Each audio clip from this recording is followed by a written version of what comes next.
The three human ships hung silently in the void, their dark hulls barely reflecting the distant starlight.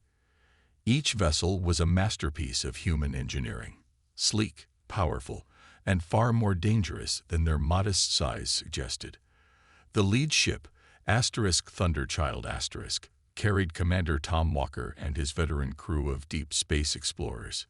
"Sir, multiple contacts appearing at the edge of our sensor range," reported Jack, the sensor officer. His fingers danced across the holographic display, bringing up detailed readings. "They're big, sir. Really big." Walker leaned forward in his command chair, a slight smile playing at the corners of his mouth. For 6 months, they'd been pushing deeper into unexplored space, knowing they'd eventually encounter the empire everyone in the frontier worlds whispered about. "How many ships, Jack?" 27, sir. Largest one is about 4 kilometers long. Energy readings suggest they're running hot, weapons charged and shields up." The bridge crew remained calm, their training evident in their relaxed postures.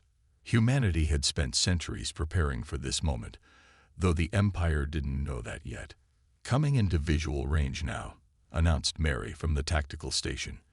The main view screen flickered to life, showing a fleet of massive ships. They were ornate, covered in gleaming gold and silver decorations, more like floating palaces than warships. "They're hailing us, sir," said the communications officer. Walker nodded. "Put them on screen." The image changed to show a tall, regal-looking alien. Its purple skin and elaborate uniform screamed Empire more than any of the golden ships had. The alien's expression was one of practiced superiority. "Unknown vessels," the alien announced in perfect English, causing several crew members to exchange knowing looks. "You have entered the territory of the Galactic Imperial Empire. You will power down your vessels immediately and prepare to be boarded. Your species will be evaluated for worthiness to serve as subjects of the Empire. Resistance will result in your immediate destruction." Walker didn't respond immediately. He looked down, his shoulders shaking slightly. The alien's expression shifted to one of confusion. "Did you understand the message, primitive vessel? Your translation devices appear to be functioning." Walker looked up, and now everyone could see he was laughing. Not nervous laughter or hysterical laughter, but the kind of laugh someone gives when they've just heard a particularly good joke. "Oh, we understood you perfectly," Walker said, wiping a tear from his eye. "It's just, well, we've been watching your empire for about 50 years now, and we were betting on what your first words would be. I just won the ship's betting pool." The alien's face contorted in confusion. "You dare mock the Imperial fleet? Our ships outnumber yours 9-1. Walker's laughter died away, replaced by a predator's smile. "You know what humans did before we went to the stars. We spent thousands of years fighting each other. Every major advancement in our history came from trying to figure out better ways to win wars. When we weren't fighting, we were preparing to fight." He stood up, walking closer to the screen. "We split the atom to make better bombs. We went to space because of a Cold War. We developed computers to break military codes. We mapped our own genes to make better soldiers. And when we finally united, it wasn't because we learned to love peace." The alien's superior expression had vanished, replaced by uncertainty. "We united because we looked up at the stars and realized that sooner or later we'd meet someone like you, someone who'd try to conquer us, and we decided that wouldn't happen." Walker sat back down, still smiling. "So here's what's going to happen. You're going to witness exactly why challenging humanity is a bad idea. And then, if you're smart, you're going to go back to your leaders and explain that the territory you just claimed." He paused for effect. "It's actually ours. We just let you think it was unclaimed." The alien's face had drained of color, its purple skin turning almost white. "And the best part," Walker added, "these 3 ships. They're not a military fleet. We're your welcoming committee." Behind him, the bridge crew had stopped even pretending to work. They were all grinning now, watching the Empire's first contact team realize just how badly they'd misread the situation. The next few minutes were going to be very educational for the Empire. The Imperial commander's face on the view screen had turned from white back to purple, but now with rage rather than confidence. "You dare to mock us? Let us demonstrate the power of the Imperial fleet." Walker turned to Mary at the tactical station. "They're charging weapons, aren't they?" "Yes, sir," she replied, not even bothering to look at her display. "Their targeting systems are primitive. They're still using laser-guided systems with predictive algorithms that would have been outdated on Earth a century ago." The Imperial commander's eyes widened slightly. He hadn't expected them to know the details of Imperial weapon systems. Walker pressed a button on his chair, and a holographic display appeared between him and the view screen. It showed a complete tactical breakdown of the Imperial fleet. Every weapon, every shield generator, every engine configuration. "Let me save you some time," Walker said, gesturing at the display. "Your main guns are particle beam weapons, powered by antimatter reactors that are honestly pretty impressive for their time. Your shields use a layered energy field that's good against kinetic weapons, but vulnerable to phase-shifted attacks.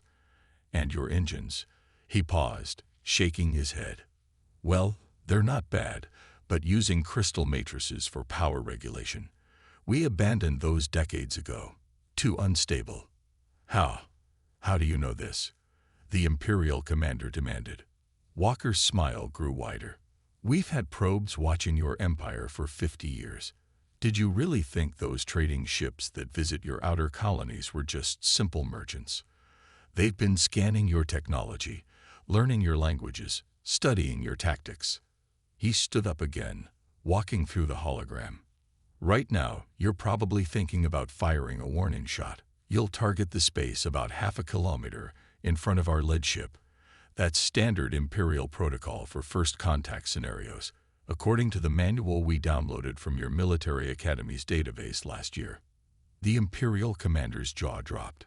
Several officers behind him were frantically checking their data tablets. "What you don't know," Walker continued, "is the humans have a different approach to first contact. We don't fire warning shots. We give warnings." He nodded to Jack, who pressed a sequence of buttons. Suddenly, every screen on the Imperial ships flickered, showing the same image, a detailed map of their empire, with thousands of small dots scattered throughout it. Each of those dots, Walker explained, is a human observation post, research station, or colony. "We've been living in your empire for decades. Those uninhabitable worlds you never bothered to check. Perfect for our environmental suits. Those empty sectors of space, full of our stealth satellites." The Imperial bridge crew was in chaos now. Reports were coming in from across their fleet as officers discovered their computer systems had been completely mapped by human cyber warfare systems. "Here's your warning," Walker said, his voice growing serious.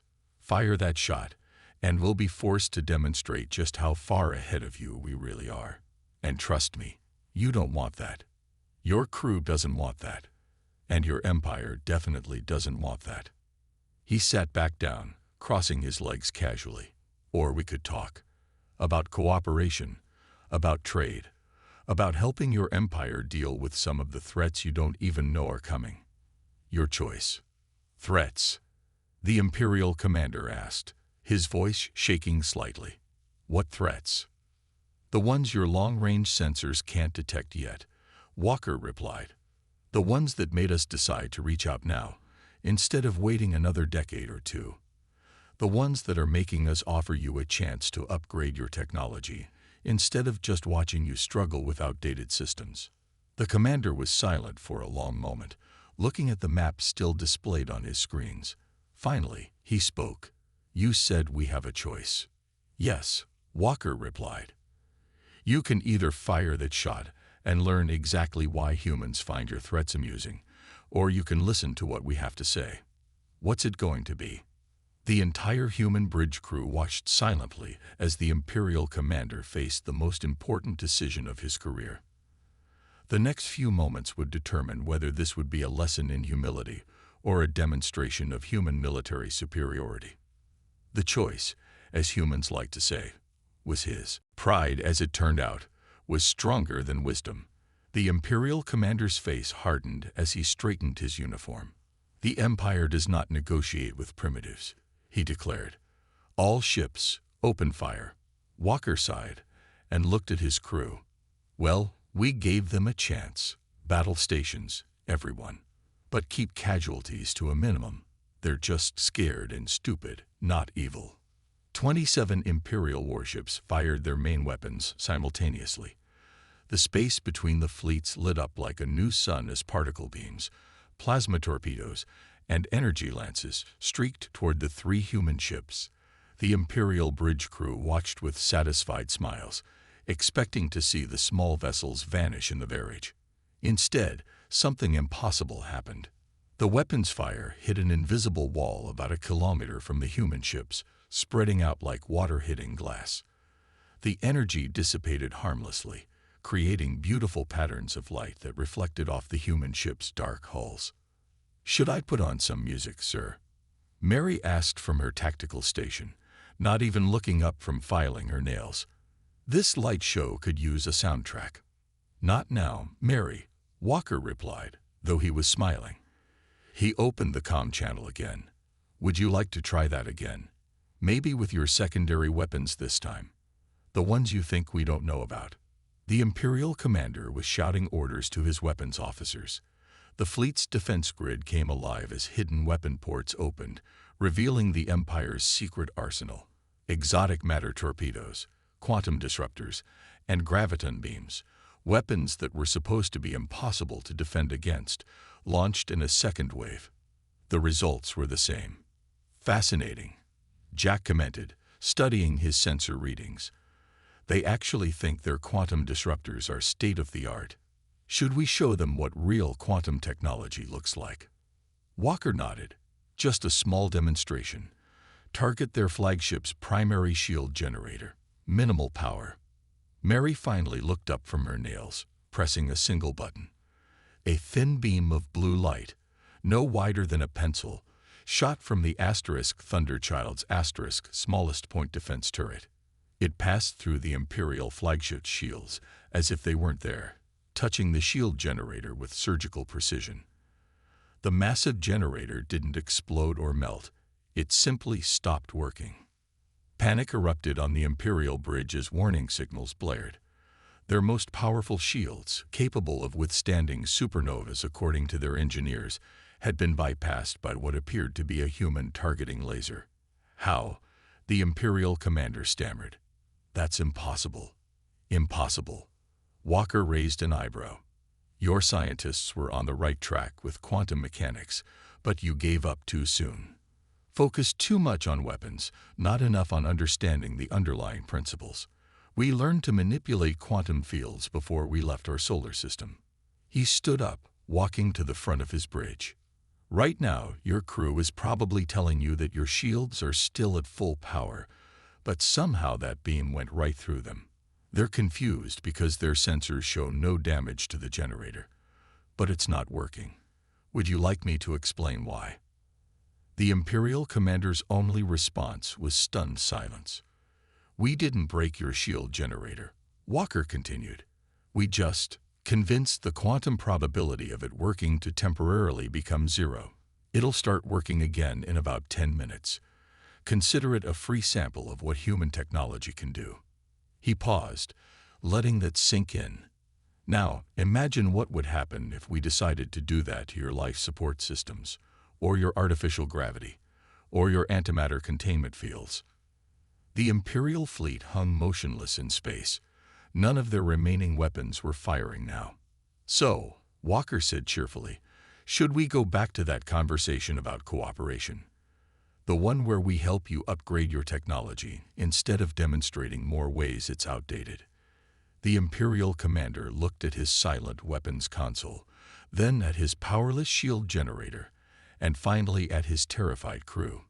His voice was barely a whisper when he responded. Perhaps we should talk after all." "Excellent choice," Walker replied.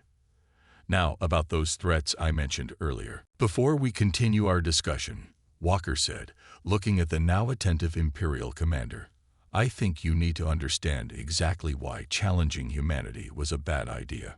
Jack, show them the history package. The tactical display between the ships changed, showing images of Earth. But these weren't the peaceful, pristine views the Empire's scouts had reported. These were images of war. This was humanity just 300 years ago, Walker explained. We had split our planet into nearly 200 different nations. Each one had its own military, its own weapons, its own plans for survival. The display showed massive naval fleets, armies of tanks, and aircraft that darkened the skies. The Imperial commander watched in growing horror as scenes of combat played out. Sir, one of his officers whispered, these energy readings, even their primitive weapons were stronger than our current standard-issue equipment. Walker nodded. We didn't have shields back then. No energy weapons. No faster-than-light travel. But what we did have was competition. Constant, relentless competition. The images changed to show laboratories, test sites, and manufacturing facilities. Every nation feared its neighbors. Every military raced to build better weapons. Every scientist worked to create stronger defenses. When one side made armor, the other made better bullets. When one built bunkers, another made bombs that could penetrate them. But this level of conflict, the Imperial commander stuttered. It should have destroyed your civilization. It nearly did. Several times, Walker's voice grew serious. We had weapons that could destroy entire cities. We poisoned our air, our water, our soil. We built enough nuclear weapons to kill our planet several times over. The display showed mushroom clouds, then scenes of devastation that made several Imperial officers look away. And then, Walker continued, something interesting happened. We realized that if we could do this to ourselves, someone else might do it to us. Someone from out there. He pointed to the stars.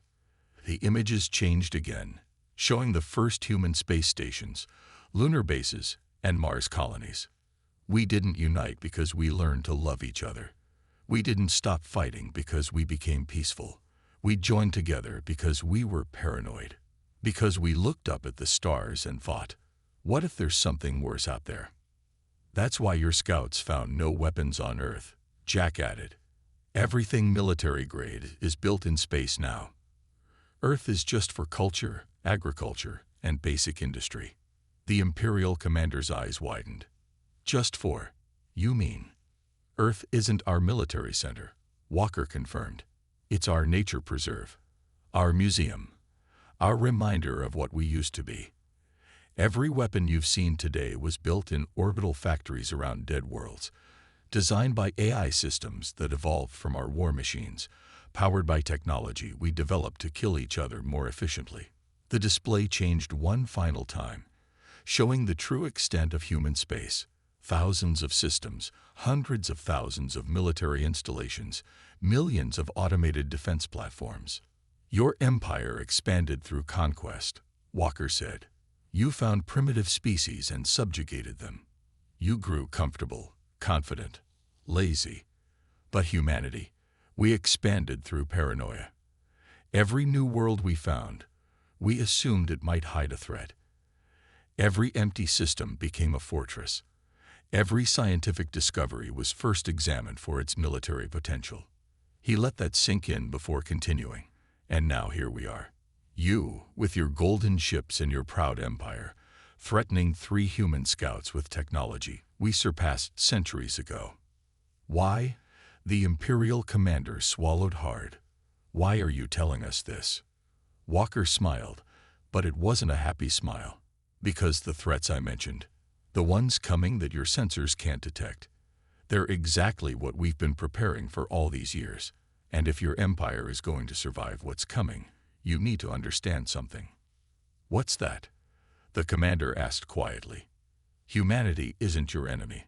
We're your wake-up call. And if you're smart, we might even be your salvation. The Imperial bridge fell silent as the weight of those words sank in. Their empire, they were beginning to realize, had just become part of a much larger, much more dangerous universe. "Now," Walker said, rising from his command chair, "it's time for a proper demonstration. Mary, disable their fleet." "All of it, sir?" Mary asked, finally showing real interest in the proceedings. "All of it." Mary pressed 3 buttons on her console. There was no flash of light, no dramatic explosion. Instead, every Imperial ship simply went dark. Emergency lights flickered on across their hulls as backup systems engage. "What did you do?" the Imperial commander demanded, his image now lit only by emergency lighting. "Quantum state manipulation of your power cores," Walker explained casually. "Don't worry, life support is still running. We're not monsters." He adjusted his uniform. "Now, if you don't mind, I think it's time we met in person. I'll be boarding your flagship in 5 minutes. Our shields," the commander began, "are down, yes, along with everything else except basic life support and communications. Do try to keep up." Walker turned to his crew. "Jack, you have the bridge. Mary, with me." In the Imperial flagship's docking bay, dozens of guards waited with weapons drawn. They had been ordered to defend against whatever shuttle or boarding craft the humans would use. Instead, 2 figures simply appeared in the middle of the room, stepping out of thin air as if walking through a door. Walker and Mary stood there in what looked like simple black uniforms. No spacesuits, no visible weapons, no signs of a teleporter or transportation device. "Hello," Walker said cheerfully to the stunned guards. "Mind pointing us toward the bridge? Though those weapons you're holding won't work, by the way." Mary turned them off too. The guards pulled their triggers anyway. Nothing happened. "Told you," Walker sighed. "Shall we?" The walk to the bridge was quiet, surrounded by shocked Imperial soldiers who couldn't quite believe what was happening. When they arrived, the Imperial commander was waiting, trying to maintain his dignity despite the situation. "Impressive entrance," he managed to say. "Oh, that wasn't impressive," Walker replied. He touched a control on his sleeve, and suddenly his simple black uniform transformed. It became a suit of armor that seemed to be made of liquid metal and shifting light. "This is impressive." Mary's uniform did the same, and she casually walked through a solid metal wall before stepping back through it. "Quantum phase shifting," she explained to the terrified bridge crew. "Very useful for boarding actions." "But that's just technology," Walker continued. "What's really impressive is this." He waved his hand, and a hologram appeared showing the Imperial capital world. "Right now, there are 17 human agents in your royal palace, 34 in your military high command, 23 in your science division." The Imperial commander collapsed into his chair. "Impossible. They've been there for years," Mary added.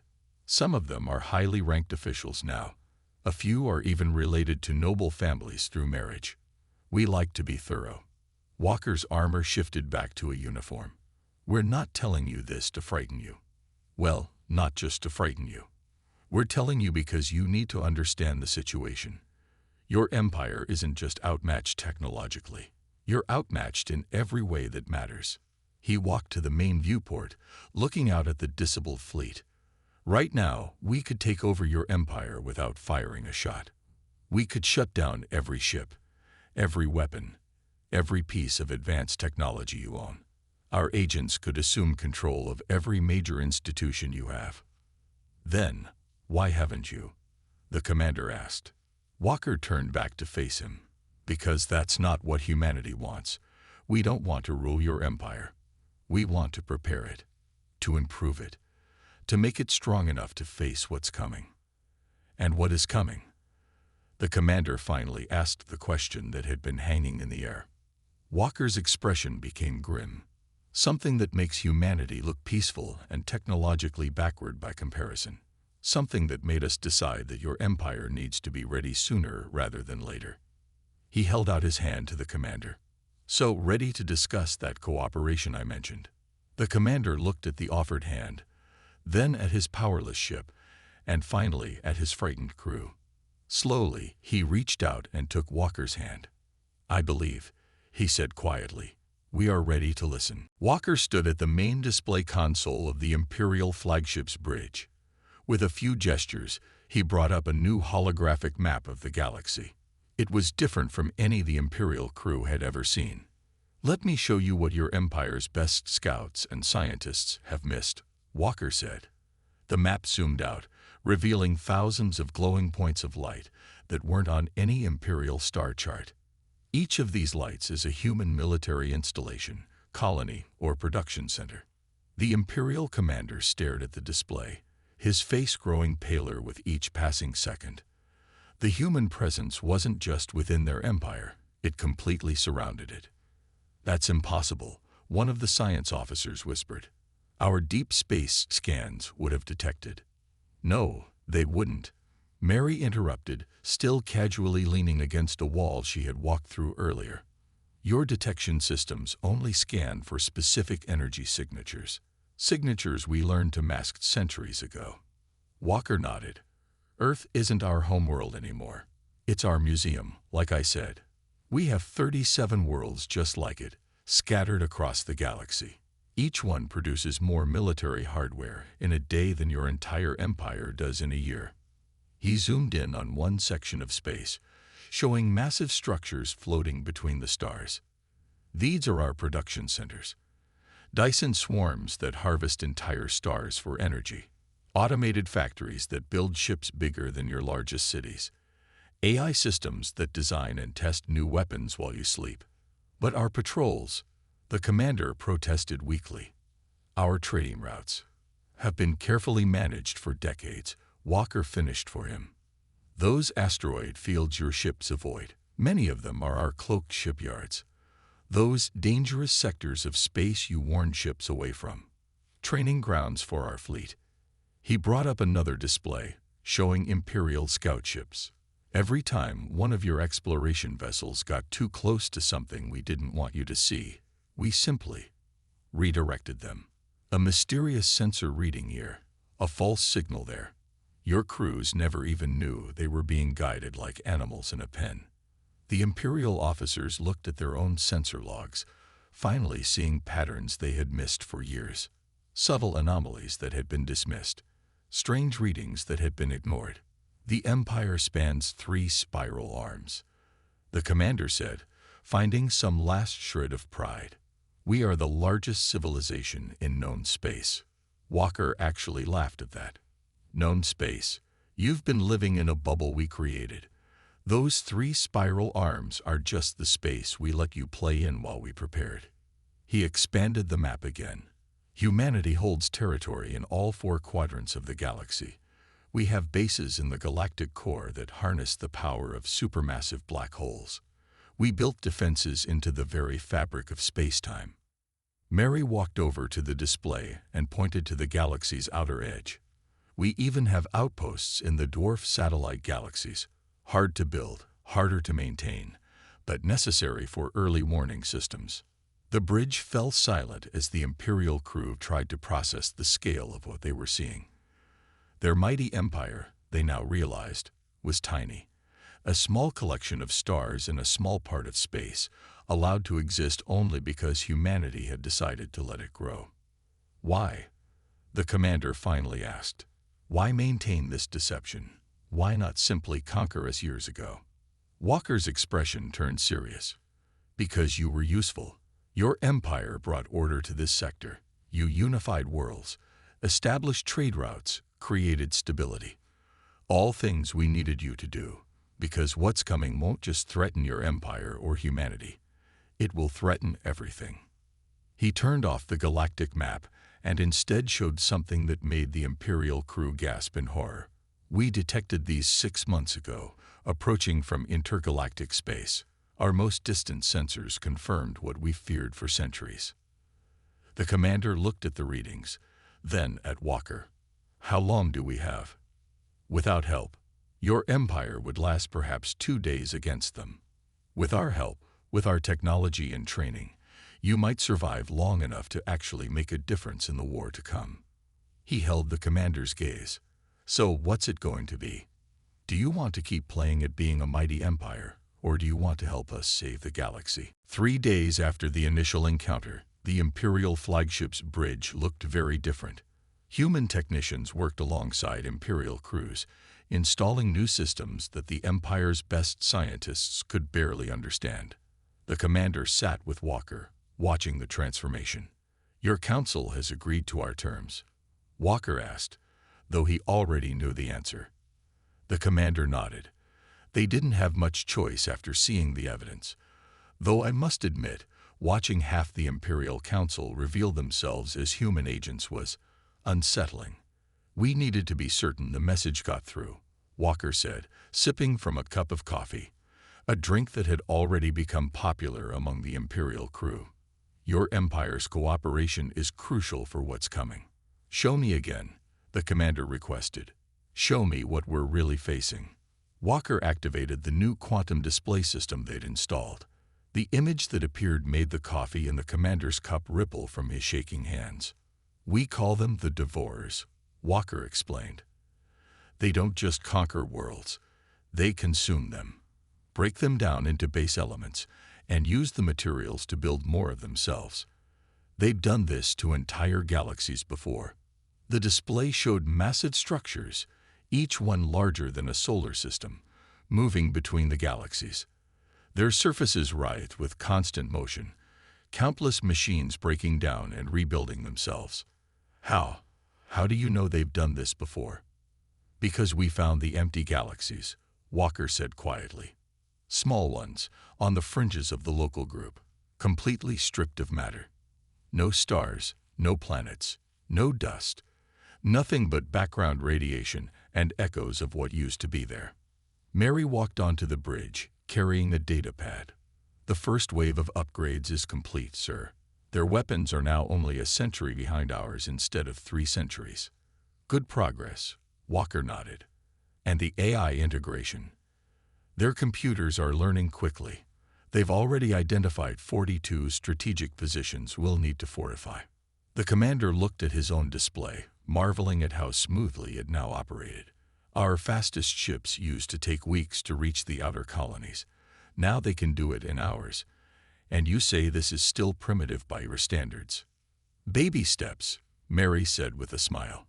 "Can't give you everything at once. Your crews need time to adapt, to learn the basic principles before we move to the advanced stuff." Walker stood and walked to the viewport. "We have 6 months before the first scout ships arrive. A year before their main fleet reaches the galaxy's edge. In that time, we need to upgrade your entire civilization to the point where you can at least defend yourselves." "And if we can't?" the commander asked. "Then humanity will stand alone, as we always expected we might." Walker turned back to face them. "But we'd prefer to have allies. Partners.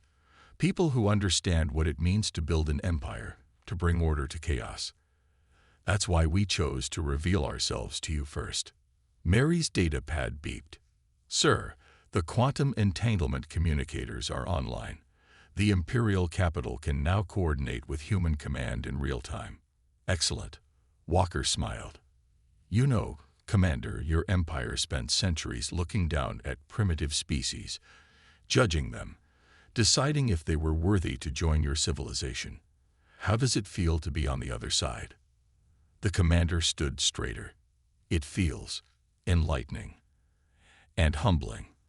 Though I must ask, when this is over, if we survive, what happens to our empire?" "That depends on you," Walker replied. "If you prove yourselves worthy allies, you'll find humanity to be a generous friend. We don't want to rule you. We want to elevate you, to help you become something greater." The display changed again, showing the combined forces of humanity and the Empire, positioned to defend against the coming storm. "Look at that," Walker said softly. "Your golden ships next to our black ones. Your troops learning to use our weapons. Your worlds preparing to fight alongside ours. It's everything we hoped for when we first looked up at the stars. Different species standing together against the darkness." The commander looked at the display, then at his crew working seamlessly with the humans, and finally at his own console showing power readings that would have seemed magical just days ago. Perhaps, he said, being conquered by humanity was the best thing that could have happened to us. Walker laughed. Conquered? No, my friend. This isn't a conquest. This is an awakening. And together, we're going to show the Devourers exactly why they should have stayed in their empty galaxies. Above them, throughout the ship, throughout the fleet, and across the Empire, the great transformation continued. Humanity had finally found worthy allies, and the real war was about to begin.